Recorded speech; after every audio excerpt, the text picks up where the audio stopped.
بسم اللہ والصلاة والسلام علی رسول اللہ۔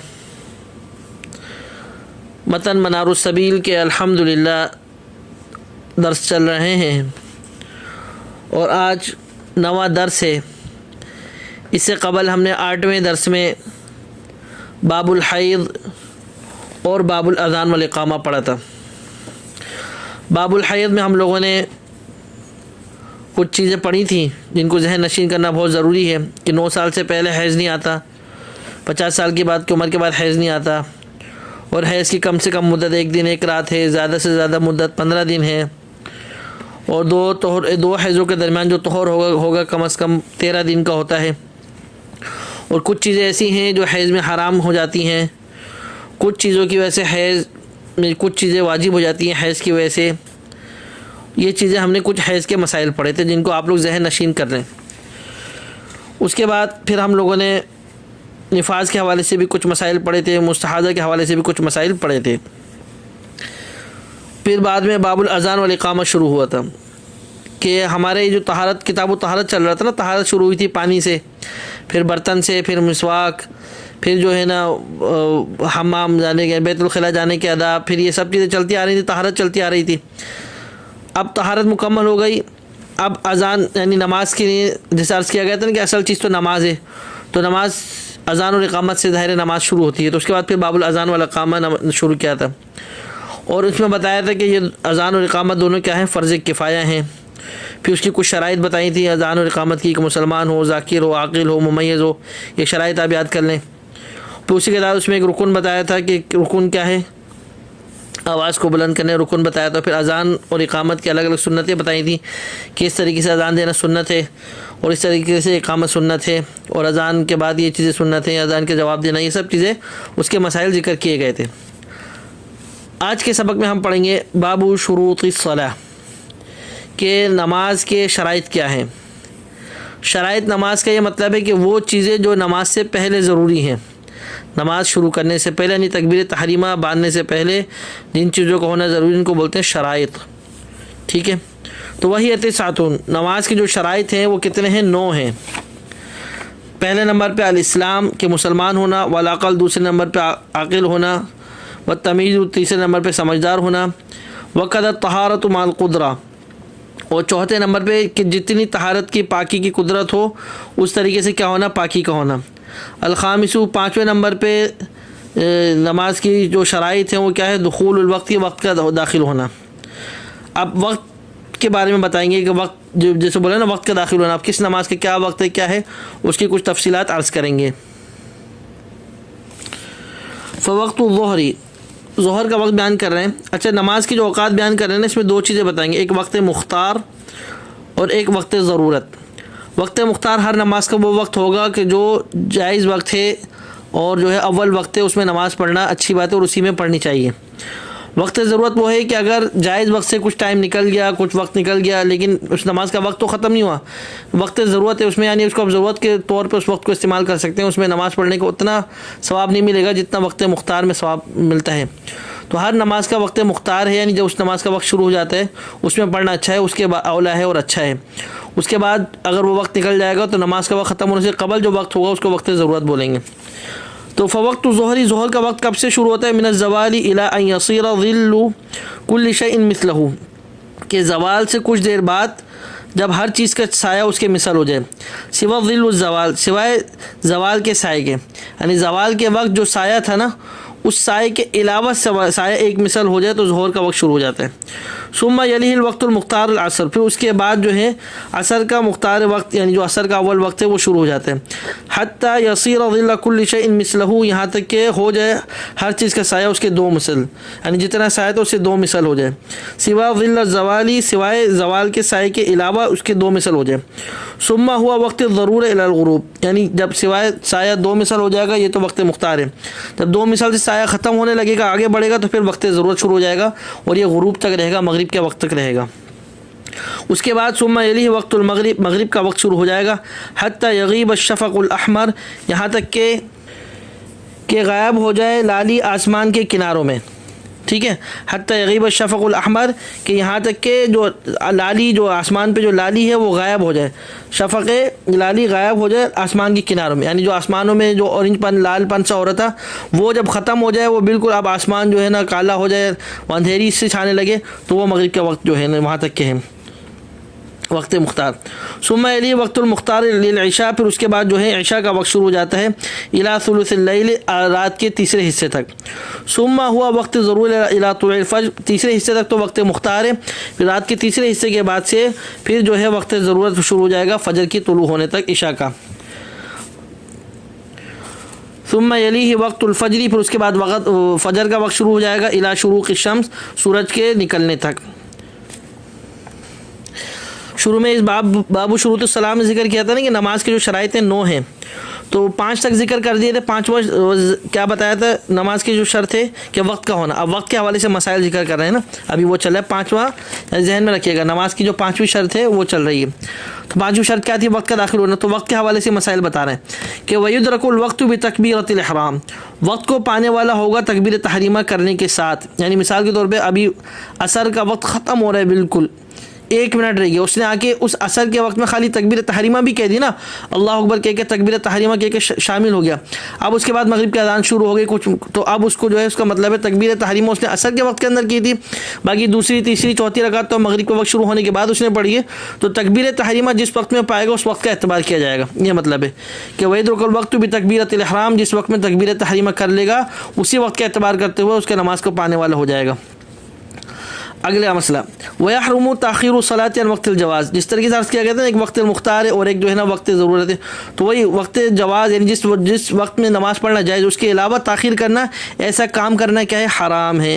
اب اگر سوال میں لکھا ہو کہ تاخیر الصلاۃ عن وقت الجواز یہ کیا ہے؟ مکروہ ہے، مباح ہے، حرام ہے یا لا یجوز ہے، تو آپ نے ذہن میں رکھنا ہوگا ایسا کرنا کیا ہے؟ حرام ہے۔ آگے وَيَجِيزُ تَأْخِيرُ فِعْلِهَا فِي الْوَقْتِ مَعَ الْعَزْمِ عَلَيْهِ، کہ جائز ہے نماز کو تاخیر کرنا وقت میں ارادے کے ساتھ، یعنی نماز کو اس کو جو نماز کا جو کام کر رہے ہیں نا، وضو کر رہے ہیں، غسل کر رہے ہیں، یا حمام جا رہے ہیں، آ رہے ہیں، اس میں جو کرنے میں تاخیر ہو رہی ہے یہ کرنا جائز ہے۔ نماز کا وقت ہو گیا، اب فوراً تو انسان نماز کا وقت ہوتے ہی کھڑے ہو کے اللہ اکبر تو نہیں کرے گا، وقت ہونے کے بعد جائے گا، مسواک کرے گا، حمام جائے گا، وضو کرے گا، کپڑے پہنے گا، اب یہ کام کرنے میں تاخیر ہو رہی ہے، یہ کیا ہے؟ جائز ہے۔ آگے والصلاۃ اول الوقت افضل، افضل تو یہی کہ پہلے وقت میں نماز کو فوراً پڑھ لیا جائے۔ وتحصل الفضیلۃ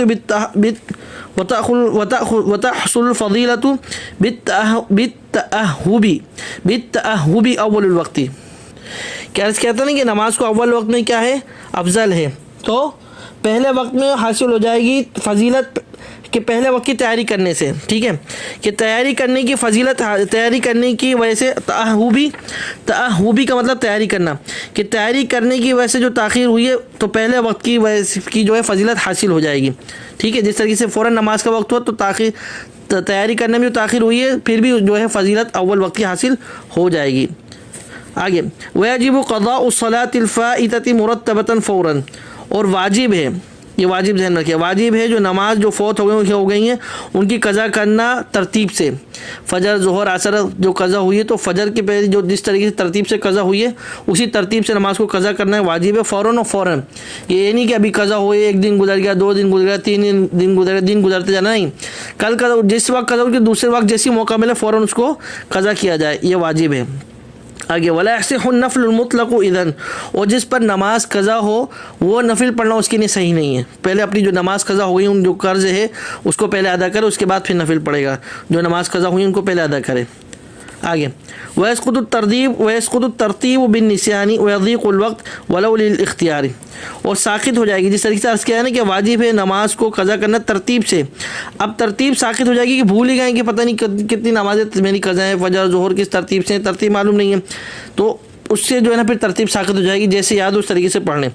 وبضیق الوقت، اور اسی طریقے سے ترتیب بھی ساقط ہو جائے گی وقت کے تنگ ہونے کی وجہ سے، کہ اس پر تو فجر ظہر عصر 3 نمازیں قضا ہوئی ہیں آج کی، اب مغرب کا وقت شروع ہونے والا ہے، اب وہ فجر ظہر پڑھے گا تو یہ عصر کی بھی نکل جائے گی جو ابھی کی اس کی ہے، تو فجر ظہر کو ابھی چھوڑ دے گا، خالی عصر کی پڑھ لے گا اور پھر فجر ظہر بعد میں جو ہے پڑھ لے گا، یعنی وقت کے تنگ ہونے کی وجہ سے اس کے لیے اختیار ہے کہ ترتیب ساقط ہو جائے گی۔ اور اگرچہ جو وقت تنگ ہو رہا ہو نماز کا جو اختیاری وقت ہے نا اسی کا اگر وقت کیوں نہ تنگ ہو رہا ہو پھر بھی اس کی ترتیب ساقط ہو جائے گی کہ اول وقت میں جو یعنی ترتیب جو اختیاری وقت ہے اس وقت میں پہلے اس وقت کی نماز پڑھ لے، اس کے بعد میں پھر جو ہے پچھلی نمازوں کی قضا کرے۔ تو یہ ہمارے چلے نا شروط الصلاۃ 9، تو 5 گزر گیا، اب چھٹا السادس، چھٹا جو ہے نماز کے شرائط میں سے کیا ہے؟ ستر العورتی مع القدرتی بشیء لا یصف البشرہ، کہ اپنی عورت اپنی شرمگاہ کو چھپانا جتنی قدرت ہو کسی چیز کے ذریعے، لا یصف البشرہ، اتنا چھپانا کہ جو کھال ہے نظر نہ ہے۔ بشر آپ کے سامنے پچھلے درسوں میں عرض کیا گیا تھا نا کہ بشرہ کے معنی ہوتے ہیں کھال، تو اس طریقے سے اپنی شرمگاہ کو چھپانا جتنی قدرت ہو کسی چیز کے ذریعے کہ کھال ظاہر نہ ہو۔ اب شرمگاہ کس کی کتنی ہے؟ تو فعورت الذکر البالغ عشرا، کہ مرد کی شرمگاہ وہ جو بالغ ہو 10 سال کی عمر کے بعد اس کی شرمگاہ کتنی ہے؟ یعنی مرد کی شرمگاہ بالغ مرد کی شرمگاہ عشرن، یا اس کی جو 10 سال سے بڑی عمر کا ہو اس کی شرمگاہ، والحرۃ الممیزہ، اور اسی طریقے سے سمجھدار جو آزاد ہو اس کی شرمگاہ، والامۃ، اسی طریقے سے جو باندھی ہے اس کی شرمگاہ، ولو مبعضۃ کا مطلب کو جو آدھی باندھی ہو، یعنی اس کی قیمت 1 لاکھ تھی، 50,000 تھی، اس کے مالک نے بولا تھا کہ تم پوری قیمت ادا کر دو تو میں تمہیں آزاد کر دوں گا، اب اس نے جو ہے نا آدھی قیمت ادا کی، یعنی آدھا باندھی ہے، آدھا غلام ہے، آدھا بھی جو آزاد ہے، تو ولو مبعضۃ کے مطلب اگرچہ وہ آدھا جو ہے غلام ہے۔ تو ان لوگوں کی یعنی مرد کی بالغ مرد کی 10 سال والے کی، آزاد آدمی کی، اور آزاد کیا نام ہے آزاد تمیز سمجھدار بچے کی سمجھدار ہو یا باندھی کی، ان کی شرمگاہ کتنی ہے؟ ما بین السرۃ والرکبہ، کہ ناف سے لے کر گھٹنے تک، یعنی ناف سے گھٹنے تک ان کی شرمگاہ ہے۔ آگے وعورت ابن 7 الی 10، اور 7 سال سے لے کر 10 سال کے بچے تک کی شرمگاہ کتنی ہے؟ الفرجان، آگے پیچھے کی خالی شرمگاہ اس کی یہی شرمگاہ ہے کہ نماز میں کم از کم اس کو چھپانا ضروری ہے، جو 7 سے لے کے 10 تک کے رہے۔ اور آگے والحرۃ البالغۃ کلها عورۃ فی الصلاۃ الا وجهها، اور جو آزاد بالغ عورت ہے اس کی ساری کی ساری جو ہے شرمگاہ جو ہے نماز میں، یعنی سارا کا سارا اس کا ستر ہے، کل سارا کا سارا ستر ہے نماز میں، الا وجهها، بس صرف اپنے چہرے کو کھولے گی، باقی سب کچھ پورا جسم آزاد عورت بالغ کا سارا کیا ہے؟ ستر ہے۔ تو مرد کا ستر کیا ہوا؟ ناف سے لے کے گھٹنے تک، اور 7 سال سے لے کے 10 تک اس کو آگے پیچھے کی شرمگاہ، اور جو آزاد عورت ہے اس کا ستر کیا ہوا نماز میں؟ پورا کا پورا جسم ستر ہے، اور وہ کتنا ہے؟ پورا کا پورا جسم، اور سوائے چہرے کے باقی اس کو ستر ہے۔ یہ نماز کا ہمارا چھٹے شرط چل رہے ہیں نا، نماز کی جو 9 شرائط بتائے تھے اس میں سے چھٹا یہ بتایا تھا ستر العورات، اسی حوالے سے مسائل چل رہے ہیں۔ آگے وشورط فی فرض الرجل البالغ، کہ بالغ مرد کے لیے فرض میں شرط ہے کہ فرائض اگر پڑھ لو تو اس میں شرط ہے کہ ستر احد عاتقہ بشیء من اللباس، کہ کپڑے سے کسی چیز سے اپنے دونوں کندھوں میں سے ایک کندھے کو کم از کم ڈھانپنا فرض میں یہ ضروری ہے، اس کے لیے شرط ہے۔ اب اگر سوال میں لکھا ہو کہ فرض میں اگر کسی مرد کے دونوں کندھے کھلے ہو تو نماز ہوگی یا نہیں ہوگی؟ ظاہر نہیں ہوگی، اس لیے شرط نہیں پایا جائے گا، اور اگر نفل میں دونوں کندھے کھلے ہو تو ہو جائے گی۔ تو مرد کے فرائض میں ضروری ہے کہ دونوں کندھوں میں سے کسی ایک کو کندھے کو ڈھانپنا، یہ کیا ہے؟ شرط ہے۔ آگے ومن صلی فی مغصوب او حریر عالما ذاکرا لم تصح، کسی مرد نے نماز پڑھی چوری کے کپڑے میں، او حریر یا ریشمین کپڑے میں، عالماً ذاکراً، عالماً وہ مسئلہ بھی جانتا تھا کہ ایسا کرنا کیا حرام ہے، ذاکراً اس کو یاد بھی تھا، لم تصح، تو اس طریقے سے نماز پڑھنا صحیح نہیں ہوگی۔ آگے ویصلی عریانا مع غصب وفی حریر لعدم ولا یعید، اگر کسی شخص نے ننگے ہونے کی حالت میں نماز پڑھی کہ اس کے پاس کپڑے تھے لیکن چوری کے تھے، تو اس نے چوری کے کپڑے پہن کے نماز نہیں پڑھی بلکہ ننگے ہو کے نماز پڑھی، یا وفی حریر، یا کپڑے تھے ریشم کے تھے، اس نے ریشم کے کپڑوں میں نماز نہیں پڑھی بلکہ ننگے ہو کے نماز پڑھی، لعدم کہ یعنی چوری کیا ریشم کے کپڑوں کے علاوہ دوسرے کپڑے نہیں تھے، تو اب اس نے ان کپڑوں کو نہیں پہنا بلکہ ننگے ہو کے نماز پڑھی، تو ولا یعید، اس نماز کا اعادہ نہیں کیا جائے گا، نماز صحیح ہو جائے گی۔ وفی نجس لعدم ویعید، اور اگر پلید کپڑے میں نماز پڑھی ہے تو بعد میں اس نماز کے کیا کرے گا؟ اعادہ کرے گا۔ آگے ویحرم علی الذکور لا الاناث، لا الاناث لبس المنسوج ومموہ بذہب او فضۃ، کہ حرام ہے مرد کے لیے نہ کہ عورت پر کہ ریشمی کپڑا ہو یا سونے چاندی کے جو ہے نا نقش و نگار اس پر ہوئی ہو، تو یہ ریشمی کپڑا ہو یا سونے چاندی کی نقش و نگار ہوئی ہے، مرد پر ایسا کپڑا پہننا کیا ہے؟ حرام ہے، عورت پر نہیں ہے۔ وَلُبْسُ مَا كُلُّهُ أَوْ غَالِبُ حریر، اسی طریقے سے وہ کپڑا جو سارا کا سارا ریشم کا ہو یا اس کا زیادہ تر ریشم کا ہو تو یہ عورت کے لیے جو ہے حرام نہیں ہے، لیکن مرد کے لیے ایسے کپڑا پہننا کیا ہے، حرام ہے۔ وَيُبَاحُ اور جائز ہے، اجازت ہے، مَا سُدِّيَ بِالْحَرِيرِ وَأُلْحِمَ بِغَيْرِهِ کہ جس کو جو ہے ریشم کے ٹانکے بھی لگے ہوئے ہوں اور جو ہے کسی دوسرے دھاگے کے بھی ٹانکے لگے ہوں تو یہ جائز ہے۔ أَوْ كَانَ الْحَرِيرُ وَغَيْرُهُ فِي الظُّهُورِ یا کپڑے کے ظاہری طور پر ٹانکے لگے ہوں، اندرونی نہیں بلکہ ظاہری طور پر ٹانکے لگے ہوں ریشم کے بھی اور ریشم کے علاوہ دوسرے دھاگوں کے بھی، تو یہ بھی جو ہے جائز ہے۔ السابع یہ نماز کے ہمارے 9 شرائط چل رہے تھے نا، شروع میں ذکر کیا تھا کہ نماز کے 9 شرائط ہیں، تو 6 گزر گئے۔ اب 7واں نماز کا شرط کیا ہے؟ اجتناب النجاست لبدنہ وثوبہ وبقعتہ مع القدرہ کہ قدرت کے ساتھ جتنی طاقت ہو بچنا نجاست سے بدن پر، یعنی بدن پر نجاست سے بچنا، وثوبہ کپڑوں کو نجاست سے بچا ہوا ہونا، وبقعتہ اور جگہ کو نجاست سے بچنا، ان تینوں جگہ کو نجاست سے بچانا یہ نماز کی 7ویں شرط ہے۔ اب آگے نجاست کے حوالے سے جو مسائل ہیں ان کو ذکر کریں گے، نماز کی 7ویں شرط کے جو ذیل میں مسائل آئیں گے کہ فَإِنْ حُبِسَ بِبُقْعَةٍ نَجِسَةٍ وَصَلَّى صحت اگر کسی کو قید کیا گیا، بند کیا گیا ایسی جگہ پر، ایسی زمین پر کہ جو ساری کی ساری نجس ہے، تو اس نے اب وہاں پر نماز پڑھی تو اس کی نماز درست ہو جائے گی۔ لیکن کیسے نماز پڑھے گا؟ لیکن یؤمی بالنجاست رطبۃ لیکن ایسی نجاست جو زیادہ تر جو ہے گیلی ہے، اب وہاں پر کیا کرے گا؟ اٹھک بیٹھک نہیں کر سکتا، ظاہر نجاست گیلے سب کپڑوں پہ لگ جائے گی، تو وہ کیا کرے گا؟ اشارہ کرے گا کھڑے کھڑے، ما یمکن جہاں تک اس سے ممکن ہوگی وہ اشارہ کرے گا۔ وَيَجْلِسُ عَلَى قَدَمَيْهِ اور جس طریقے سے نماز میں تحیات میں قاعدے میں بیٹھا جاتا ہے اس طریقے سے نہیں بیٹھے گا، بلکہ وہ اپنے قدموں پر، اپنی جو پیروں کے قدموں پر ہے اکڑو اس طرح ان پہ بیٹھ جائے گا جہاں تک ممکن ہوگا کہ نجاست سے بھی بچے اور نماز بھی ہو جائے، اس طریقے سے وہاں پر بیٹھے گا۔ آگے وَإِن مَسَّ ثَوْبُهُ ثَوْبًا نَجِسًا أَوْ حَائِطًا لَمْ يَسْتَنِدْ إِلَيْهِ کہ اگر کسی نے نماز پڑھی ایسے کپڑے کے ساتھ، خود تو پاک کپڑے کے ساتھ نماز پڑھ رہا ہے لیکن اس کا جو کپڑا ہے کسی ناپاک کپڑے کے ساتھ لگا ہوا ہے، ٹھیک ہے، یعنی اس کی چادر لٹکی ہوئی تھی اور نیچے کوئی کپڑا پڑا ہوا تھا ناپاک، تو اس کی چادر اس پہ ٹکرا رہی تھی، لگ رہی تھی، اس طرح کچھ ہو رہی تھی۔ او حائطا لم يستند الیہ اس کے ساتھ جو دیوار تھی وہ ناپاک تھی لیکن اس نے اس پر ٹیک نہیں لگایا ہوا تھا، وہ خالی دیوار کے ساتھ کھڑا ہوا تھا لیکن اس پر کوئی ٹیک نہیں لگایا تھا۔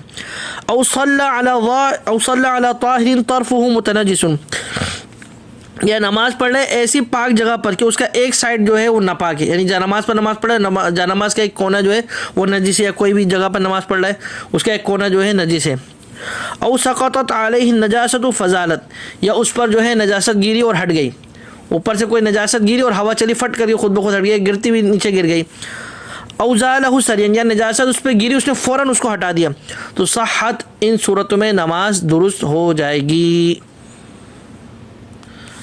آگے وَتَبْطُلُ إِنْ عَجَزَ عَنْ إِزَالَتِهَا فِي الْحَالِ أَوْ نَسِيَهَا ثُمَّ عَلِمَ لیکن باطل ہو جائے گی نماز اس صورت میں کہ نجاست گیری اس کو ہٹانے سے وہ عاجز، اب ہٹا نہیں سکتا، ایسی نجاست گیری ہے وہ اس کو ہٹا نہیں سکتا، اس کو لازم جا کے دھونا پڑے گا، رگڑنا پڑے گا، کچھ کام کرنا پڑے گا، ویسے فوراً نہیں ہٹا سکتا نماز میں۔ او نسیہا یا نجاست گیرو وہ بھول گیا کہ نجاست مجھ پہ گری ہوئی ہے، ثم علما بعد میں اس کو پتہ چلا او ہو پیچھے تو کوے نے پوٹی کری ہوئی تھی یا پیچھے تو جو ہے نا نجاست لگی ہوئی تھی، بعد میں اس کو پتہ چلا، تو پھر جو ہے اب وہ اس کی نماز اس حالت میں باطل ہو جائے گی۔ آگے ولا تصح الصلاة فی الارض المغصوبہ چوری کی زمین میں نماز پڑھنا صحیح نہیں ہے۔ اب قبضے کی زمین میں نماز پڑھتے ہیں، ذرا دیکھ لیں سمجھ لیں، تو چوری کی زمین میں نماز پڑھنا صحیح نہیں ہے۔ وقضا اسی طریقے سے نماز پڑھنا صحیح نہیں ہے المقبرہ قبرستان میں، والمجزرہ اور گوشت کاٹنے کی جگہ میں، گوشت کاٹنے کی جگہ چاروں طرف گوشت کٹ رہے ہیں، خوب کٹائی ہو رہی ہے، کمیلا جس کو بولتے ہیں، تو وہاں پر بھی نماز پڑھنا صحیح نہیں ہے۔ والمزبلہ اور اسی طریقے سے کچرا کنڈی، کوئی کچرے کی جگہ سارا کچرا پڑا ہے وہاں پر بھی نماز پڑھنا صحیح نہیں ہے۔ والحش اور اسی طریقے سے ایسی حیوانی جگہ ہے، یعنی وہاں پہ سارے حیوان درندے بنے ہوئے، چیتا، شیر اور لومڑی اور پتہ نہیں کون سی درندے وہاں پر بنے، تو وہاں پر بھی نماز پڑھنا صحیح نہیں ہے۔ واعطان الابل اور اسی طریقے سے جہاں پر اونٹ بندھے ہوئے ہیں وہاں پر بھی نماز پڑھنا صحیح نہیں ہے۔ وقاری اور طریق چلنے پھرنے کا راستہ ہے اور جو حاجی صاحب جو ہیں بیچ میں کھڑے ہو کے نماز شروع کر دی تو یہ بھی صحیح نہیں ہے۔ والحمام اسی طریقے سے نہانے کی جو جگہ ہیں وہاں پہ سب لوگ نہا رہے ہیں، یہ جو نا شیخ صاحب کھڑے ہو کے جو ہے انہوں نے نماز شروع کر دی تو یہ بھی صحیح نہیں ہے وہاں پر نماز پڑھنا۔ واسطحت هذه مثلها اور اسی طریقے کی جو جگہ ہیں ان کی چھتوں پر بھی نماز پڑھنا صحیح نہیں ہے، یہ ذہن میں رکھیں۔ آگے ولا یصح الفرد فی الکعبۃ اور اسی طریقے سے کعبے کی چھت پر بھی کھڑے ہو کے نماز پڑھنا صحیح نہیں ہے۔ لیکن کعبے کی چھت پر فرض پڑھنا صحیح نہیں ہے. ٹھیک ہے, کعبے کی چھت پر فرض پڑھنا صحیح نہیں ہے. اسی طریقے سے والحجر منہا, اور نہ ہی کعبے کا یعنی حتیم میں بھی نماز پڑھنا صحیح نہیں ہے. ولا علی ظہری, اور اسی طریقے سے جو حتیم یا جو بھی ہے اس کی چھت پر, اس کی اونچائی پر, وہاں پر بھی نماز پڑھنا صحیح نہیں. الا اذا لم يبق وراءه شيئا, مگر ہاں اس صورت میں نماز پڑھنا صحیح ہے کہ جب کہیں بھی کوئی اس کے پیچھے جگہ نہ ہو, یعنی بڑھتے بڑھتے وہاں تک پہنچ جائے تو پھر نماز پڑھنا جب صحیح ہوگا. آگے وَيَصِحُ النَّظْرُ فِيهَا وَعَلَيْهَا وَكَذَا النَّفْلُ بَلْ يَسُنُّ فِيهَا. اور اسی طریقے سے اگر کسی نے نظر مانی تھی کہ میں جو ہے نا کعبے میں نماز پڑھوں گا یا کعبے کی چھت پر نماز پڑھوں گا, تو وہ اس طریقے سے نظر کی نماز پڑھنا وہ صحیح ہے. اور اسی طریقے سے نفل نماز پڑھنا بھی صحیح ہے, بلکہ بھائی یہ سنو فیہا, بلکہ سنت ہے, اگر موقع مل جائے تو پڑھیے, یہ سنت ہے. تو ہمارے نماز کے شرائط چل رہے ہیں نا. نماز کے شرائط کتنے ذکر کیے تھے؟ 9. نماز میں شرائط کتنے ہیں؟ 9. اب الثامن, 8ویں نماز کی شرط, استقبال القبلۃ مع القدرہ, کہ جتنی طاقت ہو قدرت کے ساتھ نماز قبلے کی طرف کیا کرنا؟ رخ کرنا. فإن لم یجد من یخبرہ عنہا بیقین صلی بالاجتہاد, پس اگر کسی کو پتہ نہ ہو, کوئی بتانے والا نہ ہو کہ بھئی قبلہ کس طرف ہے, اس کو پتہ ہی نہیں چل رہا قبلہ کس طرف ہے, تو صلی بالاجتہاد, تو سوچ بچار کر کے, دماغ سے اپنے زور لگا کے, پھر جو ہے نا سوچ بچار کر کے قبلے کی طرف رخ کر کے جہاں پر اس کا دماغ کہے گا تو اس طریقے سے نماز پڑھے گا. فَإِنْ أَخْطَأَ, لیکن بعد میں پتہ چلا ہو اس نے تو جس طرف رخ کر کے نماز پڑھا تو قبلہ تھا ہی نہیں, اس قبلہ تو الٹی طرف تھا, پیچھے کی طرف تھا, تو فلا اعادہ, اس صورت میں نماز کے اعادہ نہیں کیا جائے گا. التاسع, نماز کا 9ویں شرط. نماز کی کتنے شرائط ذکر کیے تھے؟ 9. اب 9ویں شرط النیت, کہ نماز کی کیا کرنا؟ نیت کرنا. ولا تسقط بحال, کہ ولا تسقط بحال, کی نیت جو ہے کسی حال میں بھی نہیں گرے گی. ومحلها, اب نیت کیسے کریں گے؟ تو اس کی جگہ نیت کی کیا ہے؟ القلب, نیت کرنے کی جگہ جو ہے دل ہے, یعنی دل میں ارادہ ہے, بس یہی نیت ہے. وحقیقت, اور اس کی حقیقت کیا ہے؟ کس کی حقیقت؟ نیت کی. العزم علی فعل شیء, کسی کام کا آپ کام کر رہے ہیں, اٹھ رہے ہیں, وضو کر رہے ہیں, باتھ روم جا رہے ہیں, کپڑے پہن رہے ہیں, یہ کر رہے ہیں, وہ کر رہے ہیں, سرما لگا رہے ہیں, کاجل لگا رہے ہیں, رومال پہن رہے ہیں, ٹوپی پہن رہے ہیں, یہ سب نماز کی تیاری کر رہے ہیں, یہی تو نیت ہے بھائی. وشرطها, اور شرط کس کی شرط؟ یعنی نیت کی شرط. نیت جب کریں گے تو اس کی بھی یہ بھی شرط ہے کہ جب نیت کر رہے ہوں تو مسلمان ہو, عاقل ہو, تمیز ہو, سمجھدار ہو, وزمن ہو, اور جس کی یعنی نیت کریں نماز کی وہ کریں اس کے زمانہ اس کا وقت بھی ہو. یہ نہیں کہ 2 دن بعد جو فجر پڑھی اس کا ابھی سے نیت کر لی, نہیں, جب اس کا وقت آئے جبھی. اول العبادی, یا عبادت کے شروع میں نیت کر لیں. او قبیل, یا عبادت سے کچھ پہلے نیت کر لیں. یسیرین, یا اس سے تھوڑا سا پہلے نیت کر لیں, یہ بھی صحیح ہوگا. والافضل, لیکن افضل نیت کرنا کیا ہے؟ قرنها بالتکبیر, جب تکبیر کر رہے ہوں تو اس وقت بھی نیت کر لیں کہ بھائی میں فرض نماز ظہر کی دل میں ارادہ کر لوں, اس کی نیت کر رہا ہوں. تو یہ نیت کے سارے احکامات بتائیں. وشرط طمانینۃ الصلاۃ, اور اسی طریقے سے شرط بھی ہے کہ نماز کی نیت کے ساتھ ساتھ یہ بھی تعین کریں کہ کس چیز کی نماز پڑھنا ہے, کہ تعین ما یصلی من الظہر, کی کس چیز کی نماز پڑھنا ہے, ظہر کی, او عصرین یا عصر کی, او وترین یا وطر کی نماز پڑھنا ہے, کون سی نماز پڑھنا ہے, اور راتبتین, یا یہی نیت کرنے میں فرائض پڑھ لوں, کسی بھی چیز کی نیت کریں. والا اجزات نیت الصلاۃ, یا خالی صرف یہی نیت کریے نماز کی کہ میں نماز کی نیت کرتا ہوں, پھر بھی کافی ہو جائے گا. آگے ولا یشترط تعین کون الصلاۃ حاضرۃ او قضاء او فرض, کہ شرط نہیں ہے کہ خاص نماز کی نیت کرنا, یا یہ جو میں حاضر کی نماز کی نیت کروں, یا قضا نماز کی نیت کروں, یا فرض کی نیت کروں, یہ شرط نہیں ہے. خالی نماز کی نیت کر لی بس کافی ہو جائے گا, کافی ہو جائے گا. آگے وتشترط نیت الامام الامامۃ للامام والائتمام للمأموم, اور شرط ہے نیت کرنا امام کی, اپنی امام ہونے کی, کہ بھئی میں امامت کرا رہا ہوں, اور مقتدیوں کی کے لیے شرط ہے کہ وہ نیت کریں اپنے مقتدی ہونے کی, کہ ہم مقتدی ہیں, امام صاحب کے پیچھے ہم نماز پڑھ رہے ہیں, تو اس طریقے سے ان کے لیے نیت کرنے شرط ہے. آگے وتصح نیت المفارقۃ لكل منها لعذر يبيح ترك الجماعۃ, پہلے اس عبارت کو سن لیں, پھر اس کا ترجمہ سن لیں, پھر اس کا سمجھے گا کہ وتصیحۃ نیت المفارقۃ لكل منها لعذر يبيح ترك الجماعۃ ويقرأ مأموم فارق في قيامه, کہ درود سے جدا نیت کرنا ان دونوں کے لیے, یعنی مقتدی اور امام کے لیے, جب کوئی جائز عذر ہو تب جماعت کو چھوڑنا اور پڑھے گا. مقتدی الگ اپنے قیام میں یا مکمل کرے گا جو فاتحہ کے بعد رہ گیا ہو, ٹھیک ہے. وَيَقْرَأُ مَأْمُومٌ فَارَقَ فِي الْقِيَامِ أَوْ يُكْمِلُ بَعْدَ الْفَاتِحَةِ, یعنی قیام میں جو الگ ہو گئے پھر اس کو مکمل کرے گا, فاتحہ کے بعد رہ گیا وہ مکمل کرے گا. لَهُ الرُّكُوعُ فِي الْحَالِ, یا اس کے لیے فوراً رکوع کرنا بھی جو ہے صحیح ہے, یا قرات مکمل ہے تو رکوع کرے گا اسی حال میں. اس مسئلے کو ایسے سمجھیں کہ مقتدی اور امام صاحب دونوں نے نماز باندھی، اسٹیشن پہ نیت پڑھ لیتے، کہیں بھی نماز پڑھ لیتے. اب کسی کو بھی کوئی عذر آ سکتا ہے. امام صاحب نے بولا کہ بھائی میرے کو نماز میں اگر میری ٹرین آ گئی دوسری تیسری رکعت میں تو میں تو نماز چھوڑ کے ظاہر چلے جاؤں گا. یا مقتدیوں نے بولا کہ بھئی ہمیں بھی کوئی اگر نماز میں عذر آ گیا، ہماری ٹرین آ گئی یا کوئی بھی ہمارا مسئلہ ہو گیا، ہمارا سامان چوری ہونے لگے، کچھ ہوا تو ہم نماز چھوڑ کے چلے جائیں گے. اس طرح دونوں کی اگر نیت الگ کرنا ہے پھر صحیح ہے. ٹھیک ہے. اب بعد میں کیا ہوا کہ امام صاحب نے دوسری رکعت پڑھی، تیسری رکعت میں ٹرین کا ہارن بجی، امام صاحب جو نا اٹھ کے جو ہے سیدھے جگہ ٹرین میں. اب مقتدی جو ہے، اب امام صاحب تو سورۃ الفاتحہ پڑھ لیتے، الحمدللہ رب العالمین الرحمن الرحیم یہاں تک انہوں نے پڑھا تھا. ٹرین کے بعد امام صاحب بھاگ گئے. اب جو فاتحہ جتنی رہ گئی اس فاتحہ کو مقتدی جو ہے قیام میں پوری کریں گے اپنے حال میں. ٹھیک ہے. اور جتنی تلاوت کرنی ہوتی اتنی پوری کریں گے. لیکن ابھی امام صاحب نے سورۃ الفاتحہ بھی پوری کر لی تھی، اور ارأیت الذی یکذب بالدین فذلک الذی یدعو الیتیم ولا یحض علی طعام المسکین یہاں تک پڑھا. اس کے بعد پھر ان کو کوئی مسئلہ ہو پھر وہ چلے گئے. اب ظاہر تلاوت بھی ہو گئی، سورۃ فاتحہ بھی ہو گئی، تلاوت بھی ہو گئی. اب مقتدیوں کے لیے ضروری نہیں ہے کہ کھڑے ہوں، بلکہ وہ سیدھے رکوع میں جا کے اپنی نماز کو مکمل کریں. یہ مسئلہ ہے. یہ آگے باب شروط الصلاۃ کا آخری مسئلہ. ومن احرم بفرض ثم قلبه نفلا صح. کسی نے تکبیر تحریمہ کری تھی کہ میں فرض پڑھ لوں، لیکن پھر اس کو جو ہے نا نفل میں بدل لی کہ نہیں چلو فرض تو بعد میں پڑھ لوں گا، اس کو میں نفل بنا لیتا ہوں، تو صحیح ہے. ان تصال وقت جب کہ وقت میں وسعت ہو، ابھی وقت بہت ہے، اس نے بولا چلو ان کو نفل بنا لیتا ہوں پھر فرض پڑھ لوں گا، تو جائز ہے.